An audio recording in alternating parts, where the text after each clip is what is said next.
Today's episode closes out our series on safely surfing the World Wide Web. If you have yet to check out the previous 2 episodes, don't worry. Each mile of the information superhighway has its own unique sights to see. Yeah, as Jeffrey was trying to say, we're covering different topics in each episode. But if you're curious about how the browser security model works, or about cookies, plugins, and extensions, be sure to check out the rest of our series. So, what's our topic for today? We'll look at HTTPS and private browsing modes to help you stay safe while browsing the web.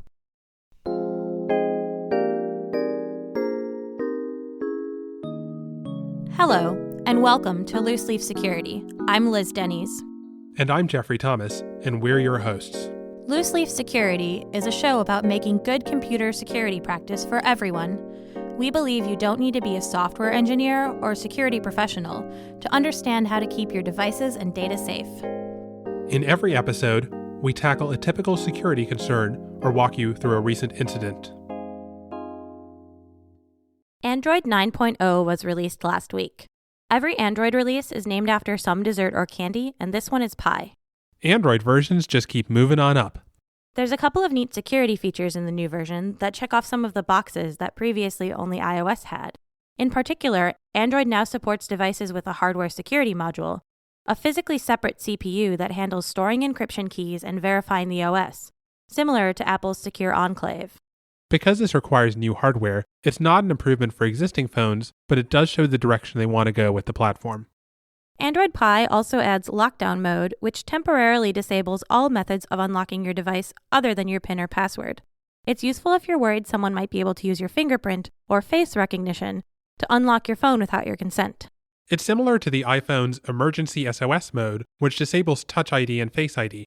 We talked about it in our episode on securing your phone, and it was one of the reasons we were looking forward to this version of Android being released. The last big one is support for encryption keys that require the device to be unlocked. In our episode comparing Android and iOS security, we talked about how Android's file encryption made the files readable from when you first unlock the device to when it powers down.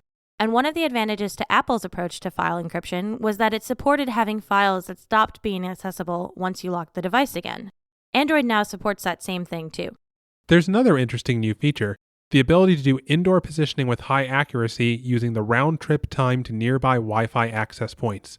Wi-Fi RTT requires access points or other nearby devices that support high-resolution timestamps, so the phone can calculate how far it is from an access point by sending a message and seeing how long it takes to return.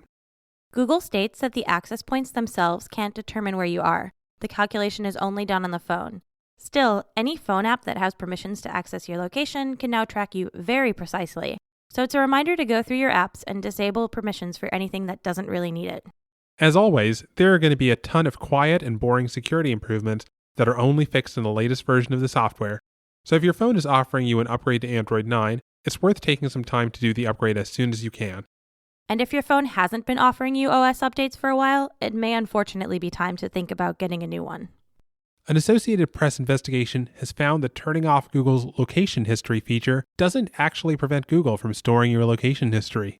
In May, a PhD student at Berkeley found that her Android phone was asking her to review stores she visited when location tracking was off. The AP investigated with the help of some researchers from Princeton and found that there are multiple ways that Google records where you've been, and location history is the name of just one of those features. If you use Google Maps or the Android Weather app, or if you even make web searches for things Google thinks it can find locally like chocolate chip cookies, Google will record your location along with the history of your use of that app or service. That goes into web and app activity and not location history. The AP has a guide on how to stop the tracking and delete existing data that we'll include in our show notes. Honestly, this is one of the reasons I use an iPhone. I use so many Google services like Maps and Hangouts that I don't want it linked with the rest of what I do with my phone. Android is Google everywhere. iOS lets me limit Google's access to when I'm using Google's apps alone. The Wall Street Journal reported that Facebook is asking banks for account information for their users, including details like balances and transactions. It looks like that isn't quite as bad as that sounds. A Facebook spokesperson said that the data is only for use as part of Facebook Messenger integrations, where you can chat with your bank and ask about your balance. They've also stated that they're not using the information for advertising or other purposes. Still, it's going over Facebook Messenger, so the data is accessible to Facebook itself, even if they promise not to look at it. Facebook says this will be all opt-in, but we essentially have to trust them. If your bank and Facebook start making deals about your data, there's very little that you can do. TLS version 1.3, the newest revision of the protocol that secures the web and most other things on the internet, finally came out last week. We'll talk more about TLS in the main part of this episode.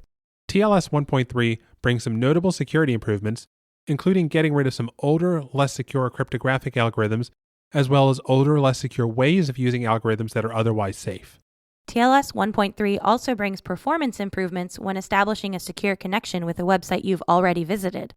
Browsers can now keep track of the encryption keys used so that they can attempt to create a new connection with the same key your browser and the web page previously established as only for connections between them. This is especially helpful when you're physically far from a server or on a bad cell connection, because it eliminates some of the back and forth between you and the server before that connection can actually get started. Another good change is that they've gotten rid of a few less secure forms of key exchange where you directly encrypt things to a server's public key. Instead, when a TLS connection starts, the two ends of the connection will generate a new temporary encryption key, and then the server will only use its public key to verify that it's one of the ends of the connection. This is called perfect forward secrecy. If the server's private key falls into the wrong hands, existing connections can't be decrypted. They're secure going forward, no matter what happens after the connection was set up. This was an option in older versions of TLS, but now it's mandatory. The older methods made it easy for someone doing surveillance to just log a bunch of encrypted connections and hope they get their hands on the private key eventually. Perfect forward secrecy puts a stop to that because both sides of the connection forget their temporary key once they disconnect. Chrome and Firefox have both been shipping early drafts of TLS 1.3 for about the last year, but now that it's officially released, servers and other clients are likely to adopt it very quickly. This is the best kind of security news. You don't have to do anything, and everything's more secure.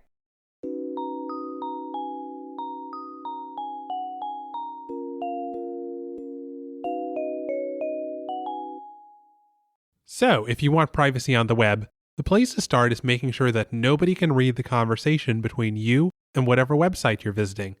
You might need to make sure the website is also acting in a trustworthy way, like whether Facebook and banks share information. But if your traffic to Facebook or to your bank isn't private, then there's little point in worrying about anything else.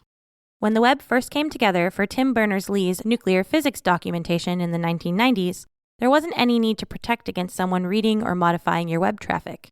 The Hypertext Transfer Protocol, or HTTP for short, just sent the name of whatever document you wanted in plain text, and the server would send back the document in plain text, and no one was really worried that other people in the research network could see what you were looking for. As the web made its way from being a quote-unquote worldwide collection of research laboratories to being actually available to everyone, nobody immediately rethought this approach. HTTP still defaults to sending requests and receiving responses in plain text, which makes it pretty easy for someone who's on the same network to see what you're doing, especially if it's a Wi-Fi network. And if you're using a network from someone you don't completely trust, maybe you're at your local coffee shop, or on a hotel's Wi-Fi network, or even browsing the web at work, you might not want them to be able to see everything. And not only can people listen to your HTTP requests, they could also potentially run what's called a man-in-the-middle attack and alter your responses. If they can position themselves in the network between you and the server, for instance because they control one of the routers, then you're actually talking to them and not the server directly. And as the man in the middle, they can change what you send or what the server sends, and you'll have no way of knowing that this happened. So if you're ordering something online over HTTP, even if your credit card number is saved and you're not entering it, an attacker could just change what's in your cart and change the shipping address. Or if you're searching for web security tips and you see a response from what you think is a trustworthy website, an attacker might actually have changed it to give you bad advice that makes your computer less secure. When e-commerce started to get popular in the mid-1990s, Netscape introduced SSL, the Secure Sockets Layer, a somewhat hastily designed approach to add encryption and cryptographic verification on top of existing protocols. By running HTTP inside SSL, you got HTTP Secure, or simply just HTTPS. Over time, SSL was revised to fix some serious security problems and add features, including newer algorithms and performance improvements. After negotiations with other browsers, in 1999, Netscape's SSL was slightly adapted and renamed Transport Layer Security, an official internet-wide standard. You might still hear people call it SSL in casual conversation, but the protocol has been TLS since the dot-com boom. TLS makes sure that the entire conversation between your browser and an HTTPS web server is encrypted, so that nobody who's seeing the network traffic go by can actually see what you're talking about. It also adds a cryptographic signature to all the data so that you notice if someone is trying to modify that data. So even if there's a man in the middle, they can't read anything or change anything. TLS also lets the server show a certificate to prove its identity. A cryptographic certificate is just a signed statement that a public key belongs to a certain name, usually a website name, and so if you encrypt things to that key, or you see other digital signatures from that key, you know it's from whoever owns that key. This is all part of the handshake. Your web browser says, "Hi, I'd like to speak TLS, and these are the protocols I support." The server responds with, "Sure, I support these protocols, and here's my certificate." The browser looks through the certificate and checks the name, and they negotiate a few more things like a temporary encryption and verification key to use during this connection. Once that's done, your browser can send an encrypted, authenticated version of an HTTP request, and the server can reply in the same way. So that brings up the question of, how do you know the certificate is authentic? Who signs it? Technically, anyone could make a certificate that says they're IKEA.com, but HTTPS won't respect just anyone's certificate. Browsers have a list of known certificate authorities that they trust, and they accept certificates that are issued or trusted by these respected certificate authorities. You can modify this list if you want, but generally speaking, you probably shouldn't do this because browsers are paying closer attention than you are to which certificate authorities are trustworthy. In fact, many web browsers are currently in the process of distrusting Symantec, which used to be one of the biggest TLS certificate vendors, because they've been caught being repeatedly lax about their internal security. You might think that it's worth trying to distrust Symantec right now, but you'll find that there are still a lot of websites that you'll be unable to access if you do so. If you follow the major browser schedule, then you get to take advantage of their efforts to reach out to websites and put pressure on them to change their certificates. For most people, the best thing you can do to get a good list of certificate authorities is to make sure that you're taking browser updates regularly. HTTPS wasn't initially designed to do any sort of identity verification that says that IKEA.com is actually showing content on behalf of IKEA, the popular furniture company. An extended validation certificate is a special type of certificate for use with the HTTPS protocol that proves it's for the legal entity controlling a website. So for instance, if you go to IKEA.com, you might see something in the URL bar that says, "This is IKEA the company from this country." But browsers generally don't work by looking at which company is operating a website. As we talked about last episode, they usually look at which origin, that is, what website name a web page is coming from. And so browsers haven't been super keen on supporting extended validation, and there's some talk of getting rid of it. Since HTTPS was not how the web was originally built, there's an issue that if you type in just the name of a website, like just looseleafsecurity.com, it's going to default to HTTP. You need to check once the page loaded to see if you got the HTTPS version. Currently, to check whether or not a website is using the unsecured HTTP protocol or the secured HTTPS protocol, and find out more about its certificate if it's HTTPS, you can look for indicators near the address bar in popular web browsers. Web browsers are constantly changing how they convey different security indicators as their understandings of how to best convey what is and isn't secure evolves, just like how Chrome's lock icon indicator for HTTPS is changing soon. Instead of just checking whether or not a website is using HTTPS after you navigate to it, you can also take more proactive approaches. You could personally type https://looseleafsecurity.com, but sometimes old habits die hard, and people, myself included, rarely do this. Many websites, including looseleafsecurity.com, want to make sure that you're connecting to them over a secure connection and will send you a redirect to the HTTPS version of the site. But that still gets sent to you over insecure HTTP, so there's a risk that a man-in-the-middle attacker might send you somewhere else. Usually that redirect is cached and sticks around for a bit, but if you're on a new browser or visiting a site you haven't used before, it might be worth manually typing out that HTTPS://, even though it's a bit annoying. I guess you could also do a web search for that site, because the search engine will know about the actual site instead of a redirect. But then you have to worry about accidentally clicking on an earlier search result that seems similar, or getting an ad you didn't want. There's a somewhat new standard called HTTP Strict Transport Security, where a website can tell your browser, you should always access this site over HTTPS. So if you visit looseleafsecurity.com and you get the HTTPS version of that, your browser will remember, hey, I should always visit looseleafsecurity.com over HTTPS. There's even a couple of browsers that have built-in lists of some major websites using HTTP strict transport security, so you can't be easily attacked if you're using a brand new browser and you type in, say, gmail.com on an unsecure Wi-Fi connection. Also, there's a popular extension from the EFF called HTTPS Everywhere, which has a bunch of rules saying, here's the HTTPS version of this website. It used to be more useful a few years ago, before strict transport security was around, and when websites were concerned enough about HTTPS that they wouldn't put HTTPS on their normal name.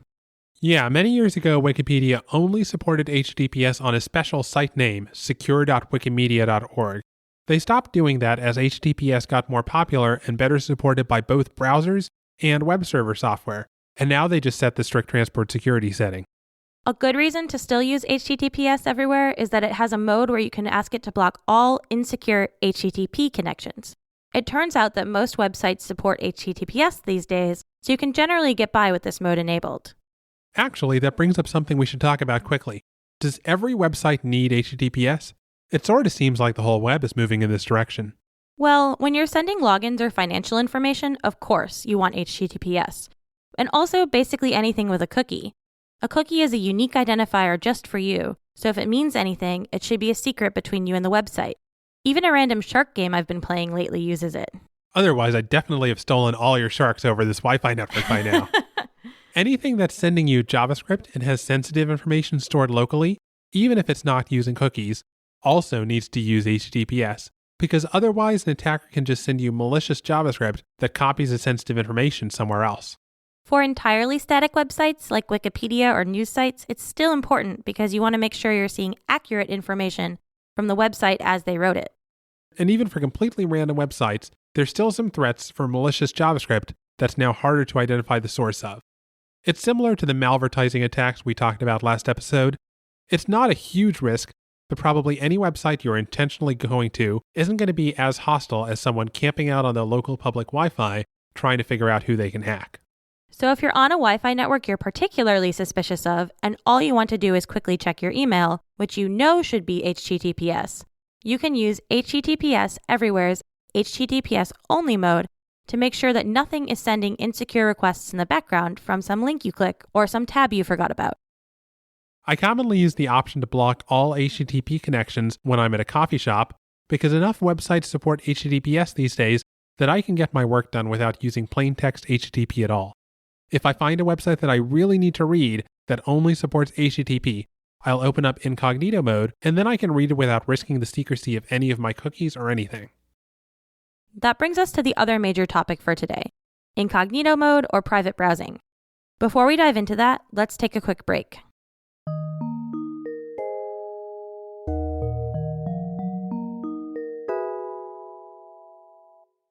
Your browser's incognito mode or private browsing feature is essentially a separate, temporary set of snow boots. As we discussed in the previous episodes in this series, the web browser security model is like a snow boot for each website. It makes sure that what's inside stays inside and what's outside stays outside. In this case, they start out empty even if your regular non-private browsing included the websites you open in the private browsing mode, and nothing is saved when you exit the session. Any cookies, local storage, cached pages, or anything else from your normal, non-private browsing windows and tabs won't be available to the private browsing session. If you want access to your Twitter or Facebook or email accounts inside private browsing sessions, you'll have to log in again inside that session. Those things are saved while private browsing is active and shared among tabs within the session, so just doing all of your web browsing in private browsing mode isn't very helpful. If you log into Twitter in private browsing mode, you will stay logged into that account until you close all your private browsing tabs, even if you haven't had a Twitter window open in quite a while. If you're doing something as a one-off action in private browsing so that it has its own private snow boot, you need to make sure that it's a fresh private browsing session and that you completely close it when you're done. Since cookies and other session information is shared within incognito mode, you can't simply do all your browsing in incognito mode just to keep things isolated to protect yourself from trackers like we were talking about last episode. You need to create a fresh session before each task and close it out completely when that task is done. Some browsers, like Chrome, also disable extensions by default to make sure that extensions aren't carrying information to or from your incognito session without your awareness. That means you might start seeing ads even if you have an unwanted content blocker, but it also means you might not have access to your password manager. You'll lose the phishing protection provided by having your password manager check the origin of a site before it enters the password for you, as we talked about in the first episode in our web series. It can be really handy that Chrome's incognito mode disables extensions in case you've got one of the aggressive extensions to help prevent tracking that we talked about last episode that has some risk of breaking sites that are written to expect that tracking is going to work. Yeah, if a website doesn't load properly when I'm using Chrome because of either the settings I have with the Privacy Badger extension or NoScript, I'll often open it in a new incognito session without anything else to see if the whole web page loads as a quick check. And depending on what it is, I'll finish whatever business I have with that page in that private separate snowboot so that I don't have to think as carefully about what other account information or browser history I might be exposing to that web page. Unlike cookies and session information, history isn't saved within a private browsing session at all. Once you close a tab, you can't look at your history to find where you were or use a keyboard shortcut to reopen that tab. If you're usually syncing your history across browsers, your activity in private browsing isn't being added to this either. If you're worried about someone who doesn't currently have access to your computer seeing your history, private browsing is a good way to look something up and then have that history disappear. Unfortunately, if someone already has access to your computer, they could already be monitoring your history. For instance, if you're using a computer issued by your employer, neither private browsing nor HTTPS can keep your web browsing private from standard workplace monitoring software. Or if an attacker gets access to your computer, they could install a keylogger or even something like parental controls to record your entire web history, whether it's from private or regular browsing. Right, which is why you should also be skeptical of how protective using incognito mode is on any shared computer, because it can't protect you from monitoring applications that are already installed in that account. If you're a Firefox user, one alternative to using incognito mode to separate different types of work is an extension that they built called Multi-Account Containers, which separates your web browsing into color-coded tabs where each color has its own isolated set of snowboots. Cookies are separated for each of these containers, so you can segment your web browsing to separate things like personal email and social media from your work accounts, or even create a completely new container just for your online shopping. You'll still have access to your password manager and other extensions, so it's a lot easier to have websites' cookies and tracking separated without losing benefits like your password manager for entering passwords to help you avoid phishing attacks. In Chrome, you can have different people profiles. Every non-incognito Chrome window you have will be tied to one of these people, so it could be a handy way to separate work and personal browsing if you're doing both of those on the same computer. It's not as granular or as configurable as Firefox's multi-account containers, but I guess there's nothing stopping you from creating lots of different Google people profiles if that's helpful to you. If this model makes more sense to you, Firefox also has a built-in concept of profiles that work similarly, but isn't as prominent or intuitive as Chrome's in the upper right-hand corner of the browser. In Firefox, you have to type about:profiles in the address bar to find it. Another strategy that some people use to separate different sections of their web browsing is to just use different browsers, one per context. While this works, it's kind of clunky and may even slow down your computer, since web browsers aren't exactly the leanest when it comes to memory usage. You also have to remember to install the plugins you want for all your different browsers, like if you want a content blocker to happen for all your browsing. Depending on what operating system and browsers you're using, your password manager might not have an extension for all the different browsers you need. I know we keep coming back to this, but having that integration really goes a long way to making sure you always create unique passwords and to help with phishing prevention. All right, so that about untangles the whole World Wide Web. Wow, Jeffrey, that is one way to say that this wraps up our series. It wraps it up just like an unsuspecting fly in a spider's trap. Stop. Next episode, we're going to do something a little bit different. Instead of focusing on a particular topic in depth, we're going to chat about some fun security mishaps and scares we've had over the years. Most of them scarier than spiders. Wait with the spiders already.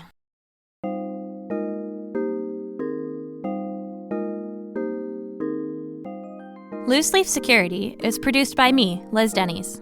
Our theme music, arranged by Liz, is based on excerpts of Venus, the Bringer of Peace, from Gustav Holst's original 2-piano arrangement of The Planets. For a transcript of this show and links for further reading about topics covered in this episode, head on over to looseleafsecurity.com. You can also follow us on Twitter, Instagram, and Facebook at looseleafsecure. If you want to support the show, we'd really appreciate it if you could head to iTunes and leave us a nice review, or just tell your friends about the podcast. Those simple actions can really help us.